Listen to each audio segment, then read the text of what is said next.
अपना पुरजोर समर्थन दिखाया है। और साथ में संघ के लिए कहना चाहूंगा, उन्होंने बहुत मेहनत करी हरियाणा में। तो पूरी भावुकता के साथ में आपने बिल्कुल सही समय पर सही फैसला ले लिया। कांग्रेस जाते जाते बीजेपी का रास्ता फिर पकड़ लिया।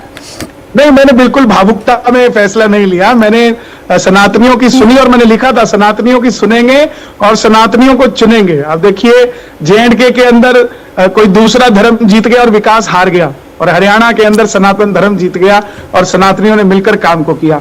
तो सभी को मैं समर्पित कर रहा हूं ये गाना।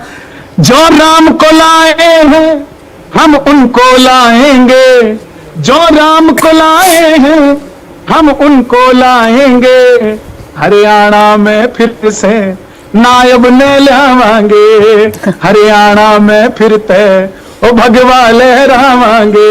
और ये जलेबी जलेबी ज्यादा चल रही थी तो उसके लिए भी लिखा है मैंने कि हिंदुओं को कोई भी फरेबी ना भाएंगे, हिंदुओं को कोई भी फरेबी ना भाएंगे, इस बार हम भी तो इस बार जम करके जलेबी हम खाएंगे। कन्हैया एक मिनट, मित्तल जी, पहले आप इधर से उधर गए, फिर उधर से बहुत जल्दी इधर आ गए, आपने हवा को जल्दी भाप लिया, कांग्रेस वाले नहीं भाप पाए थे क्या? नहीं, मैं ना इधर से उधर गया था, ना उधर से इधर आया हूं। मैं जहां था मैं वही हूं। मैंने जनता की सुनी, और जो जनता की सुनता है वो हमेशा फायदे में रहता है, और हमेशा सुनना भी चाहिए। आपके समर्थक कुछ कहना चाहते हैं और आप उसको दरकिनार कर इधर उधर हो जाएं तो उसका कोई बेनिफिट नहीं है। मैं तो सोच रहा था खुद कि इनको भी राम जी की धारा में बहा सकें, इसलिए इनसे बात की जाए, लेकिन उसके बाद फिर ये बात बोलना कि अयोध्या में तो नाच गाना हुआ था, तो सनातनियों के हृदय में वो बात लगती है और फिर सनातनी बोलता भी है। अच्छा, मैंने ये जो आप कह रहे हैं ना, भगवा की आप बात कर रहे हैं, भगवा लहराने की बात कर रहे हैं कि अक्रॉस ऑल कास्ट सबने हिंदू बनकर वोट किया, क्या आप ये कहना चाह रहे हैं? बिल्कुल, सबने सनातनी बन के वोट किया। जो डर लग रहा था कि जिस तरह MP इलेक्शंस के अंदर, यूपी के अंदर जातिवाद का सबसे बड़ा रोल रहा, वही जातिवाद हरियाणा में भी ना फैल जाए, तो उसको देखते हुए यहाँ सनातनियों ने एक होकर वोट किया है और सनातन की ये भगवा लहरा है। पवन, कन्हैया जी, आपने पिछली बार ये डिफेंस किया था कि जो राम को लाए हैं हम उनको लाएंगे, वो किसी पार्टी के लिए नहीं लिखा था। आज जब ये गाना आप जब दोहरा रहे हैं तो ये गाना सनातनियों के लिए या बीजेपी के लिए, स्पष्ट कर दीजिए। ये हमारे नायब सिंह सैनी जी के लिए है, जो कि हमारे मित्र भी रहे हैं, हमारे बड़े भाई भी है, और उन्हीं के लिए इस गीत को हमने गाया था। और उस मुख्यमंत्री के लिए मैंने गाया जिसको लोग फेल कह रहे थे, मनोहर लाल खट्टर जी, जिन्होंने कभी भी भ्रष्टाचार का समर्थन नहीं किया, ना भ्रष्टाचार का साथ दिया।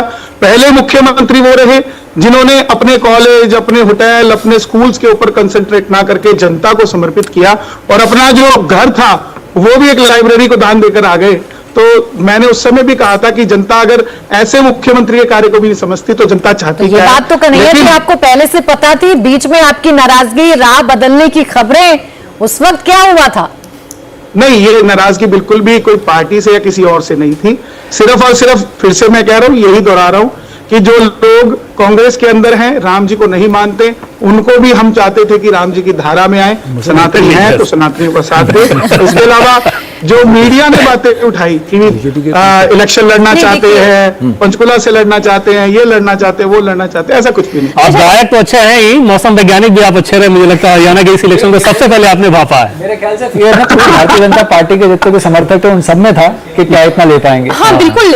ये जो फिगर्स है ना, 48 का फिगर, अभी हम 48 पे खड़े हैं, हम 48 का फिगर 2014 याद दिलवाता है। तो हरियाणा के अंदर उससे पहले भारतीय जनता पार्टी का कोई जनाधार नहीं था, और एक मोदी सुनामी आई थी एक तरह की, और आप वो देख रहे 2024 के अंदर फिर से रिपीट हो रहा है। इसका मतलब यही है ना कि चाहे जात के नाम पर भी वोट अगर पड़ेगा तो भी वोट मोदी के नाम पर होगा, क्योंकि ये बात रिपीटली आपने 24 के अंदर भी बार बार यही बात हो रही थी डिस्कस कि जो भी मोदी को वोट करता है ना, वो कास्ट लाइंस को, रिलीजियस लाइंस को डिवाइड करके वोट कर रहा होता है, तभी गवर्नेंस के बारे में बार बार उठाई जाती है। लेकिन मेरा सवाल तो ये है कि अगर ये सुनामी थी तो दिखाई क्यों नहीं दी, इतना साइलेंट क्यों था? ये साइलेंट सुनामी कैसे हुई, कन्हैया मित्तल जी?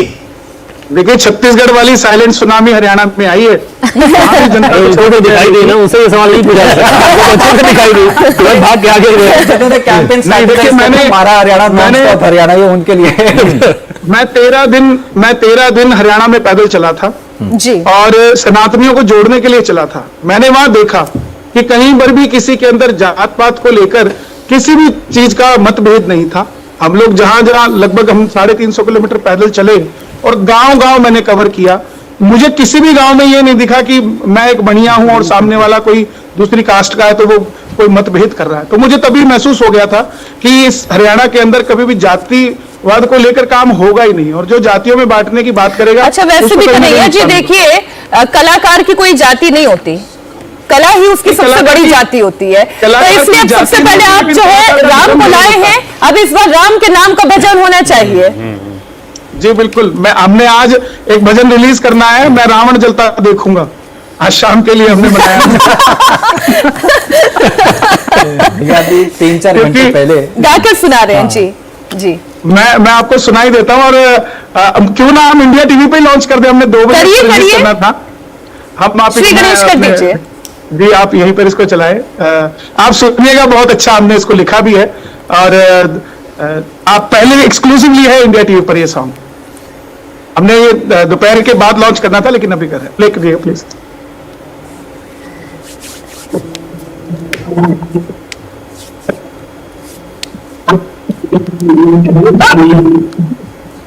श्री राम को माने तो बजरंग को ना पहचाने, कन्हैया जी आप ही गाए। हाँ, तो बजरंग को ना पहचाने, तो नारी का अपमान करे, अपमान करे। कन्हैया जी सुनिए ना, आप लॉन्च करें तो अच्छे से लॉन्च करें ना, आप ही गाकर सुनाएं, क्योंकि वो ऑडियो आ नहीं रही है और कुछ तस्वीरें और आ गई हैं। गाएं।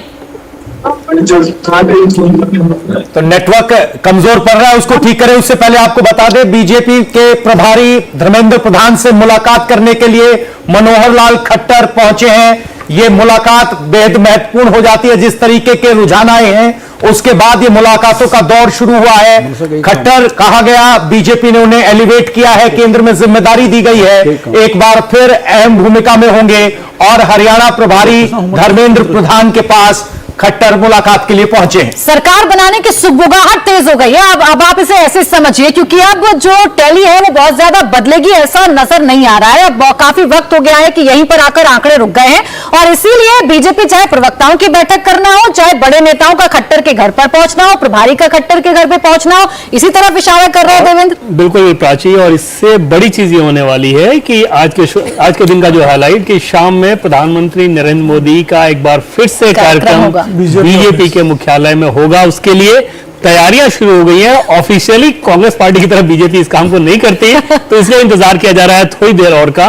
उसके बाद 2 बजे तक ऑफिशियली भी ये कंफर्मेशन कर दिया जाएगा कि शाम में लगभग 6, साढ़े 6, 7 बजे के आसपास प्रधानमंत्री बीजेपी ने अभी अपनी तैयारी शुरू की है ना। बीजेपी ने अंदर खाने अपनी तैयारी शुरू कर दी, उसका डिस्प्ले नहीं किया जाए। टॉप सोर्सेस से हमें ये जानकारी मिली है, लेकिन समझा जा सकता है कि हरियाणा में अगर तीसरी बार यानी कि हैट्रिक लगा रही हो कोई पार्टी, जिस व्यक्ति के चेहरे के दम पे सफलता मिली हो, प्रधानमंत्री नरेंद्र मोदी, उनके लिए भी ये कितनी बड़ी बात होगी कि जब आके वो जनता को धन्यवाद देना चाहेंगे। और निश्चित तौर पे वो संदेश बड़ा खास होगा ऐसे माहौल में जब लोकसभा चुनाव के बाद ये विधानसभा का पहला चुनाव है, और इस बीच में लगातार एक नैरेटिव सेट करने की कोशिश की गई कि नरेंद्र मोदी का जो करिश्मा हुआ करता था अब वो नहीं है, उसमें डिटोरिएशन है। इस हरियाणा रिजल्ट ने एक झटके में उसको कोसों दूर फेंक दिया है। और ये जब जब होता है, आप ऐसा नहीं है कि नरेंद्र मोदी के लिए कोई नया एक्सपीरियंस है। जब से वो मुख्यमंत्री बने गुजरात के, हर एक एपिसोड में देखेंगे आपके कुछ न कुछ दिनों बाद ये क्रिटिक्स उनके खारिज करते रहे कि बस हो गया, इस बार तो हो गया। दंगों के बाद एक बार शुरू हुआ, फिर पहले विधानसभा के बाद शुरू हुआ, फिर दूसरी विधानसभा के बाद शुरू हुआ, फिर तीसरी विधानसभा के बाद लोकसभा में पहला जब हो गया, दूसरा हो गया। तो ये नैरेटिव उनके विरोधी हमेशा से चलाने की कोशिश करते हैं, और वो हर बार और ज्यादा बाउंस बैक करते हैं। अब देखिए, हुड्डा के नाम पर ये चुनाव लड़ा जा रहा है, या हुड्डा इस चुनाव को एग्रेसिवली लड़ रहे हैं, ये बात तो थी, लेकिन कांग्रेस पार्टी ने इसे इस तरीके से बनाया था कि ये चुनाव राहुल गांधी का चुनाव है। राहुल गांधी के लिए भारी भरकम कैंपेनिंग की गई थी, बड़े बड़े नारे लिखे गए थे, राहुल गांधी की तस्वीरें चिपकाई गई थी, जलेबी वाले मुद्दे को बड़ा हाईलाइट किया गया था। और वो जो कॉन्फिडेंस है, या उसे मैं ओवर कॉन्फिडेंस कहूं, वो कांग्रेस के एक एक कार्यकर्ता, एक एक नेता की बॉडी लैंग्वेज में भी झलकता था, लेकिन उसी कॉन्फिडेंस का या उसी ओवर कॉन्फिडेंस का फायदा शायद बीजेपी ने उठा लिया। जो इस तरीके से तस्वीरें सामने आ रही है, खबर ये मिल रही है, जैसा देवेंद्र बता रहे हैं कि नरेंद्र मोदी का स्वागत आज किया जाएगा बीजेपी के दफ्तर में, बीजेपी के कार्यालय में। कार्यकर्ता इकट्ठा होंगे, वहां से प्रधानमंत्री अपने कार्यकर्ताओं को क्या संदेश देंगे। चूंकि देवेंद्र, जब भी ऐसा स्वागत होता है तो आज की नहीं आगे की बात करते हैं प्रधानमंत्री। निश्चित तौर पे वो ये बताएंगे कि हाँ भाई ये मैंडेट क्या है, क्यों इसका महत्व है और आगे क्या है। जनता के लिए सीधे सीधे वो संदेश होगा। और ऐसे दौर में जब अपोजिशन यानी कि राहुल गांधी बार बार जातियों के आधार पर समाज को बांटने की कोशिश कर रहे थे, वो नैरेटिव चलाने की कोशिश कर रहे थे। हाल के दिनों में आपने देखा कि पीएम ने महाराष्ट्र में भी क्या बोला। तो इस तरह के परिप्रेक्ष्य में, इस तरह के बैकग्राउंड में अगर ऐसा रिजल्ट आता है अपने आप में बहुत खास। दूसरी तरफ जम्मू कश्मीर को भी देखें तो जम्मू कश्मीर में जो आज मैंडेट है, किसी भी पार्टी की जीत हो, लेकिन प्रधानमंत्री नरेंद्र मोदी या केंद्र सरकार के पॉलिसीज की वो इस रूप में जीत है कि डेमोक्रेटिक वैल्यूज को लेकर वहां लोगों ने इस प्रकार से अपना समर्थन दिया है, वो भी बहुत खास है। और किसानों के मुद्दे की हम बात कर लें कादियान जी, किसानों के मुद्दे को लेकर बार बार कांग्रेस पार्टी क्या कहती है, जो किसानों के साथ नहीं, किसान उनका साथ नहीं देंगे। Nobody कोई फर्क नहीं पड़ा। Nobody understands Haryana better than prime minister Modi. और कोई व्यक्ति नहीं है, सबने अपनी बड़ी कयास लगाई, सबने बड़ा प्रयास किया कि हम समझते जनाधार क्या है, सिर्फ प्रधानमंत्री मोदी अच्छे समझे। दूसरी एक बात, ये आज 2-3 घंटे पहले में बात कर रहे थे ना कि एक फियर था कि हरियाणा ओपन हो जाएगा, वो कॉरिडोर ओपन हो जाएगा, शंभू बॉर्डर अब नहीं खुलेगा। और शंभू बॉर्डर नहीं खुलेगा तो दिल्ली की जो बॉर्डर प्रोटेक्शन है वो आप मान के चलिए कि वो सुदृढ़ रहेगी। क्योंकि जो हमने 2-2.5 साल हरियाणा के अंदर, क्योंकि जो ये पेरिफेरल एक्सप्रेसवे और दिल्ली का जो रास्ता है वो पूरा का पूरा क्लॉग था, बंद रहा था और एक एनआर की तरह की छाई हुई थी। वही फियर था कि कहीं शंभू बॉर्डर फिर से खुल जाए। मेरे ख्याल से मैं गलत नहीं हूँगा अगर जब मैं बोलूँ कि भाजपा ने शंभू बॉर्डर को जिस तरह से रोक के रखा आंदोलनकारियों खट्टर साहब की बहुत बार आलोचना भी हुई कि वो देखिए आगे नहीं बढ़ने दे रहे हैं, आगे नहीं बढ़ने दे। और ये देखिए इसी का, और उन्होंने तो यहाँ तक बीच चुनाव में कह दिया था कि ये जो बैठे हुए वो तो किसान भी नहीं है। हाँ, उसके बाद तो वो उसके बाद भी बाउंस बैक कर पाई, उसके बाद भी बाउंस बैक हुई है। तो ये हमारी शैलजा इस वक्त हमारे साथ जुड़ गई है। शैलजा जी, बहुत स्वागत है आपका इंडिया टीवी पर। शैलजा जी, क्या हो गया, ये इलेक्शन कांग्रेस पार्टी तकरीबन जीतते जीतते हारती नजर आ रही है। नहीं, अभी नहीं। देखो, इतनी जल्दबाजी हम क्यों करें? ट्रेंड्स होते हैं ना, ट्रेंड सुबह भी थे, वो कांग्रेस की तरफ थे। अब जो ट्रेंड दिखाए जा रहे हैं, बहुत स्लो काउंटिंग नजर आ रही है, लेकिन अभी बहुत राउंड बचे हैं, आधे से ज्यादा राउंड बचे हैं। मुझे विश्वास है कि आगे जैसे जैसे हम नजदीक पहुंचेंगे सरकार कांग्रेस बनाएगी। देखिए, अभी जो रुझान आ रहे हैं शैलजा जी, उसमें तो कांग्रेस थोड़ी पिछड़ी है। 36 सीटें कांग्रेस आगे है, 48 पर बीजेपी आगे है। ये अगर ऐसा नतीजों में हमें परिवर्तित होता हुआ नजर आता है तो वजह क्या रही? कैंडिडेट्स को लेकर भी बड़ी चर्चा हुई, खींचतान को लेकर भी बड़ी चर्चा हुई।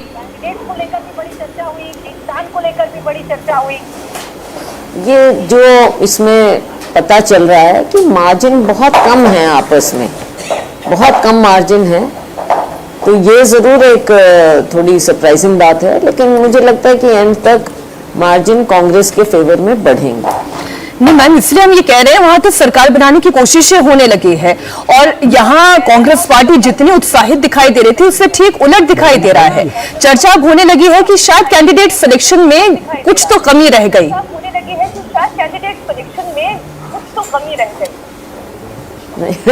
अभी हम फिर से मैं कहती हूँ कि अभी इसके रीजंस और ये सब इतनी जल्दी में नहीं हमको सोचना चाहिए। अभी नतीजे आने दीजिए और उसके बाद हम देखते हैं कि क्या हो रहा है। और कांग्रेस सरकार, मैम आप प्रचार में देर आई, एक चीज, अच्छा देवेंद्र कुछ पूछ रहे हैं। मैम एक चीज पूछे हैं कि ये ठीक है कि नतीजे का इंतजार कर रहेगा, लेकिन 12:30 लगभग हो गया है। आपको खुद इलेक्शन का इतना अनुभव है, अंदाजा होगा कि क्या होने वाला है ओवरऑल इन प्रिंसिपल। लेकिन पूछे हैं कि जिस तरीके से बिना घोषित किए लेकिन कांग्रेस ने ये मैसेज दे दिया कि भूपेंद्र हुड्डा ही अगले मुख्यमंत्री होंगे, क्या आपको लगता है कि उसका नुकसान हो गया? क्योंकि बीजेपी एक स्ट्रेटजी अख्तियार करते रही है जाट वर्सेस गैर जाट का, उससे बचना चाहिए था कि इनडायरेक्टली भी ये मैसेज ना जाए कि भूपेंद्र हुड्डा ही सीएम होंगे।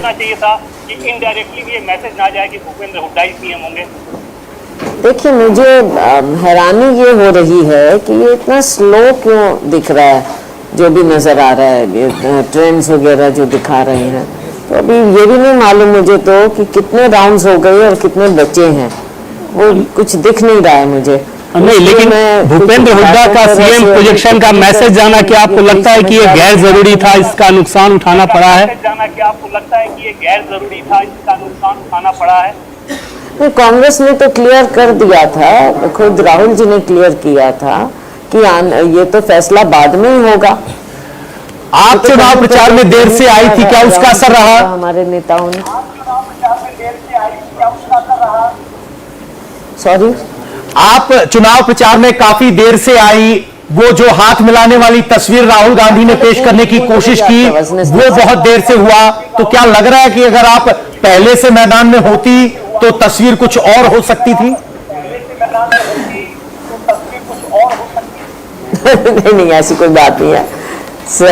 सबको पता है हरियाणा में, और मैं सोचती हूँ कि जो भी लोग जानते हैं सबको मालूम है कि शैलजा कांग्रेस की सच्ची सिपाही है, और ये मैंने एक बार नहीं बार बार लोगों को समझाने की कोशिश की है, क्योंकि बिना बात के ऐसी बातें फ्लोट की जाती हैं दूसरे लोगों द्वारा, विरोधियों द्वारा, इसमें कोई तंत्र नहीं है। शैलजा कांग्रेस की सिपाही होने के नाते कांग्रेस के लिए काम करती रही है और करती रहेगी, और हमने मिलकर ये चुनाव लड़ा है। आप कह रही है मैम कि मिलकर ये चुनाव लड़ा है, क्या सुबह से आज हुड्डा साहब से कोई आपकी चर्चा हुई है, बातचीत हुई है?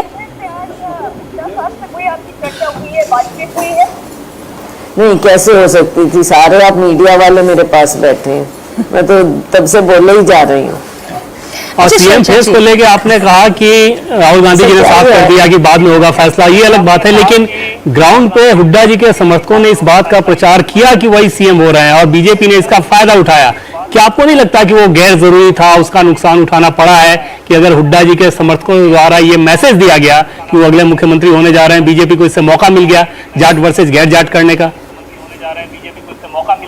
देखो, जो जिसके समर्थक होते हैं वो उनके बारे में मुख्यमंत्री के नारे लगाते हैं, मेरे भी लगा रहे थे, तो इसको ज्यादा आप उतना मत लीजिए। अच्छा, अभी जो टैली देख रही हूँ मैं मैम, वो 35 सीटें कांग्रेस की हैं। कांग्रेस ने तो कहा था कि हम 70 से ज्यादा सीटें जीतेंगे, अभी तो सब कुछ उलट हो रहा है। क्या हो गया ये, कैसे हो गया बदलाव? मैंने खुद कहा था कि 60+। कायम है आप अपनी प्रिडिक्शन पर? अभी भी कोई बदल हो सकता है?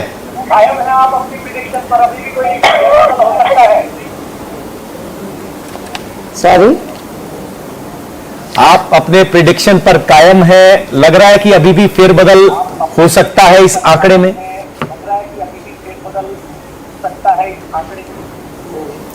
देखो, टू बी फ्रैंक, 60 का तो मैं अभी क्या बोलूं, लेकिन ये जरूर कह सकती हूँ कि ये ट्रेंड्स हैं और कांग्रेस पार्टी सरकार बना लेगी।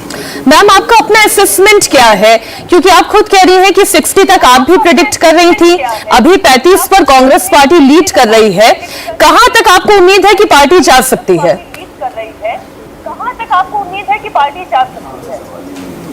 अब देखो, ये तो चीज इस वक्त यहाँ बैठे बैठे मैं कैसे बता दूं, लेकिन मुझे विश्वास है कि सरकार कांग्रेस बनाएगी। शैलजा जी, 60 से नीचे अगर कांग्रेस आ रही है, प्रेडिक्शन आपका खुद का 60 का था, कांग्रेस के नेता 70 की बात भी कर रहे थे, कहां पर चूक हो? बार मत करो, बार मत करिए, अब बार मत करिए, दोबारा आपसे बात करेंगे। नहीं मैम, समझ सकते हैं हम लोग। नहीं, ये वाकई में देखिए, पूरी पार्टी बहुत जी जान लगाकर चुनाव लड़ती है, मेहनत करती है, एक्सपेक्टेड रिजल्ट ना आने पर एक हाँ, ये जरूर है, मोरल डाउन होता है, लेकिन अभी भी नतीजे आने बाकी है। We still wish you good luck. Shailaja ji, बहुत शुक्रिया इंडिया टीवी को समय देने के लिए। थैंक यू, बहुत शुक्रिया इंडिया टीवी को समय देने के लिए। Thank you. वो देखिए चेहरे में, उनके हाव भाव में सर ये समझ में आ रहा है, स्वाभाविक सी बात होती है ना किसी भी नेता पार्टी के लिए। हाँ, जी हाँ, बिल्कुल, इसमें जी जान से लगा रहता है लोग, रात दिन मेहनत कर रहा होता है लोग, और अभी भी वेट तो करना ही चाहिए कि भाई जब तक अंतिम नतीजे ना आए तब तक, लेकिन जो फीडबैक आ रहा होता है नेताओं के पास वो चुनाव आयोग के डिक्लेरेशन से बहुत पहले आ चुका होता। अच्छा, वो ये बात एडमिट नहीं करेंगे क्योंकि वो पार्टी के नेता हैं, तो वो क्यों एडमिट करेंगे कि उनका देरी से निकलना हो सकता है पार्टी को नुकसान कर गया है। लेकिन एक मैसेजिंग और एक परसेप्शन तो था ना कि सर पार्टी में एक अंतरकलह है, नहीं बन रही है, जाट वर्सेस गैर जाट का इलेक्शन इसे बना दिया गया। परसेप्शन जो जनता के बीच में नहीं जाना चाहिए था वो परसेप्शन चला गया। देखिए, दो नुकसान हो गए इनके। देर से आने का जो नुकसान हुआ वो ठीक है, अंतरकलह कांग्रेस की बड़ी पुरानी समस्या है। अभी जो बात कर रहे थे 11 साल से संगठन नहीं बना और 4 पीसीसी प्रेसिडेंट बदल गए, उसके पीछे अंतरकलह था। उसी अंतरकलह की बदौलत कुलदीप बिश्नोई पार्टी छोड़ के गए, उसी अंतरकलह के चलते अशोक तंवर पार्टी छोड़ के गए, जो वोटिंग वाले थे लौट के आए, किरण चौधरी पार्टी छोड़ के गई, और उनके अलावा छोटे नेता तो बहुत सारे गए। तो कहीं ना कहीं इन फाइटिंग कांग्रेस की प्रॉब्लम है। लेकिन एक आदमी को इतना ज्यादा फ्री हैंड आला कमान का दे देना क्यों इतना जरूरी लगा? तो बिना अनाउंस किए भी कहीं ना कहीं डिसबैलेंस दिखा लोगों को और उसका मैसेज गया। अब आप कह रहे हैं फ्री हैंड क्यों दे दिया गया, उसके पीछे बहुत सारे कारण हैं। इसमें दो राय नहीं है कि 2005 और उसके बाद जैसे जैसे INLD चौटाला परिवार का डाउनफॉल होता गया पॉलिटिकली, भूपेंद्र सिंह हुड्डा जाटों के बड़े नेता के तौर पे एस्टेब्लिश होते गए। हालांकि वो अपने आप को छत्तीस बिरादरी का नेता मानते हैं, लेकिन इसमें दो राय नहीं कि उनका सबसे बड़ा जो जनाधार है वो जाटों में है। तो कांग्रेस की एक मजबूरी है, आपको कोई भी पॉलिटिक्स करनी है तो एक बेस वोट आपको चाहिए। वो बेस वोट कभी कांग्रेस के बाद दलित होता था, अल्पसंख्यक होता था, और चौटाला के डाउनफॉल के बाद जाट उसमें ऐड हो गया। जब 10 साल वो हुड्डा CM रहे तो वो और ज्यादा मजबूत हुआ। तो कांग्रेस की मजबूरी थी कि अपने वोट बैंक को साथ लेके चला जाए, और बाकी जितने नेता हैं, चाहे शैलजा हैं, चाहे रणदीप सुरजेवाला हैं, इन सबका असर अपने अपने जिलों में अपनी अपनी सीट्स के आसपास है। एक इलाका है ऐसा, किसी का असर बिल्कुल एक इलाका है यादव बेल्ट जिसको कहा जाता है हरियाणा में अहिरवाल में मनमोहन यादव जो कि खुद मुख्यमंत्री हैं मध्य प्रदेश के, वो प्रचार करने के लिए आए थे, वो असर करते दिखाई दिए। अहिरवाल में बीजेपी अजय दिखाई दी। मनमोहन यादव क्या कह रहे हैं आपको सुनवाते हैं। जैसे कि हमको उम्मीद थी, निश्चित रूप से भारतीय जनता पार्टी की पिछले 10 वर्ष की सरकार ने जो काम किया, यशस्वी प्रधानमंत्री के कार्य पद्धति का जो असर पड़ा है, और यही कारण है कि हरियाणा तीसरी बार भारतीय जनता पार्टी की सरकार बनने जा रही है। मेरी अपनी ओर से हमारे हरियाणा के सभी भाजपा के नेताओं को, पदाधिकारियों को, माननीय मुख्यमंत्री नायब सिंह सैनी जी, उनके सभी मंत्री और सभी निर्वाचित जनप्रतिनिधियों को मैं बधाई देने जा रहा हूं जो निर्वाचन की तरफ बढ़ रहे हैं। मैं जैसे मैंने स्वयं में दौरा भी किया, और मैं उस समय निश्चित रूप से जो बोला था कि ये असली में चुनाव कांग्रेस का नहीं था, ये राहुल गांधी के फेल होने का चुनाव था। राहुल गांधी एक बार, 2 बार, 3 बार जिस प्रकार से वो अपनी कार्यपद्धति लेके चलते हैं, उसके बलबूते पर जनता उसको बहुत अच्छे से जानती है। और भारतीय जनता पार्टी ने विकास के एजेंडे को आगे बढ़ाया है, किसी के बारे में हल्का बोलना नहीं, अपने काम को लेके आगे चलना। माननीय मनोहर लाल जी खट्टर ने भी यही लाइन रखी थी, नायब सिंह सैनी जी ने भी रखी है, और यही लाइन यशस्वी प्रधानमंत्री के नेतृत्व में हमने सबने डिजाइन की है कि हम सब मिलकर विकास की बात करते हैं, और विकास की बात जनता पसंद करती है। इसीलिए भारतीय जनता पार्टी में एक बार फिर कमल खिलने जा रहा है। जो मध्य प्रदेश के मुख्यमंत्री मोहन यादव कह रहे थे कि अपनी बात करना, हमारी पार्टी ने क्या किया, हमने क्या बेहतर किया, उससे लगातार बोलना। और आज तो वो सुबह से 6 बजे से हम लगातार ये कार्यक्रम दिखा रहे हैं आपको। और नायब सिंह सैनी आज भी कमल का फूल लेकर अपनी पार्टी की उपलब्धियों को अगर जनता के सामने रख रहे थे, इसका मतलब बड़ा मैसेज क्लियर है कि अपनी बात करो, अपने विरोधियों की नहीं। योगेश्वर दत्त इस वक्त हमारे साथ जुड़ गए हैं। योगेश्वर जी, बड़ी चर्चा, बड़ा हल्ला कि ना पहलवान ना किसान, दोनों बीजेपी के साथ नहीं, लेकिन कुछ बदला हुआ स्वरूप दिखाई दे रहा है। देखिए, पहलवान भी और किसान भी सभी बीजेपी के साथ हैं, और यह तीसरी बार हरियाणा में भारतीय जनता पार्टी की सरकार बनने जा रही है। ये पीछे फाइनल हो चुका है कि हरियाणा की जनता का, हरियाणा के लोगों का मूड बिल्कुल भारतीय जनता पार्टी के साथ है। जिस तरीके से केंद्र में तीसरी बार प्रधानमंत्री नरेंद्र मोदी जी ने अपनी सरकार बनाई है, ऐसे ही हरियाणा में भी तीसरी बार भारतीय जनता पार्टी सरकार बनी है, मुख्यमंत्री नायब सिंह सैनी जी के नेतृत्व में। और इतना अच्छा प्रदर्शन हुआ है, पिछली बार 40 सीटों के साथ हमने सरकार बनाई थी, इस बार 49 सीटें हमारे पास और इससे और ज्यादा आगे बढ़ेंगी। नहीं, ये तो ऐतिहासिक है योगेश्वर जी, ये लेकिन छप्पर फाड़ जलवा कैसे कायम हो गया? देखिए, ये लोग अंडर कंट्रोल था कि ये बोलते हैं कि भाई लोग खिलाफ हरियाणा के लोग सभी खिलाफ है भारतीय जनता पार्टी के, बिल्कुल बकवास बातें थी। ये कांग्रेस ने एक ये रूमर फैलाया था, अफवाह फैलाई हुई थी जिसका लोगों पे कोई असर नहीं हुआ। और ये जब भारतीय जनता पार्टी ने 5 सीटें लोकसभा में जीती थी तो ये ज्यादा और थोड़े ज्यादा, अब मैं हरियाणा बोलूंगा, और ज्यादा हवा में आ गए थे कांग्रेस वाले। तो असल में ग्राउंड पर चर्चा किस बात की थी योगेश्वर जी? जब अफवाह कांग्रेस की इतनी जोरों शोरों से सुनाई दे रही थी तो असल बात कहीं छिप गई थी, क्या थी असल बात? देखिए अर्जन, मैंने राजा बोले कि पूर्ण बहुमत के साथ भारतीय जनता पार्टी यहाँ पे सरकार बनाएगी। और जब सबसे बड़ी बात है कि यहाँ पे जो पिछले 10 साल में बिना पर्ची बिना खर्ची के जो काम हुए हैं, जो बच्चे मेरिट के आधार पे जो बच्चे नौकरी लगे हैं, महिलाओं की बात हो, किसानों की बात हो, हर जो ये किसान निधि सम्मान निधि दी जाती है हर साल 6,000 रुपए, वो बहुत बड़ी बात है। अच्छा, कहा जा रहा था कि पहलवान बेटियों का दर्द योगेश्वर जी हरियाणा ने खूब देखा है और उस दर्द के साथ हरियाणा खड़ा हुआ है और उसका मजा